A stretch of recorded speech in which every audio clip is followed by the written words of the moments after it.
वज़ीर आला बलोचिस्तान सरफराज भुगटी बगैर बुलेट प्रूफ आम गाड़ी में सड़क के रास्ते ज़ियारत पहुँच गए।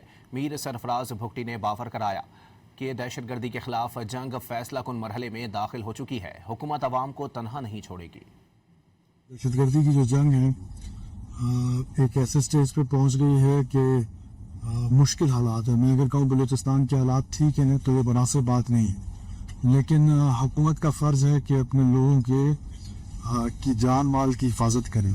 जहाँ मेरा बलूचिस्तानी कोई दुखी होगा, जहाँ मेरा कोई बलूचिस्तानी तकलीफ में होगा, तो वहाँ पर कम से कम मैं तो ज़रूर जाऊँगा और अपने लोगों को ये हौसला दूंगा कि इस जंग में जो है वो हुकूमत आपके साथ है। मेरे पास बुलेट प्रूफ गाड़ियाँ सरकार ने मुझे दी हुई है, लेकिन मेरे वो जो बच्चे शहीद हो रहे हैं, जब मैं उनको बुलेट प्रूफ गाड़ियाँ नहीं दे सकता, जब मेरी ज़ाहिर है हमारे रिसोर्सेज की कमी है, तो मुझे फिर मेरा ज़मीर इजाज़त नहीं देता कि मैं खुद एक बुलेट प्रूफ गाड़ी में ट्रेवल करूँ और मेरे बच्चे सीने पे गोलियाँ खाएं।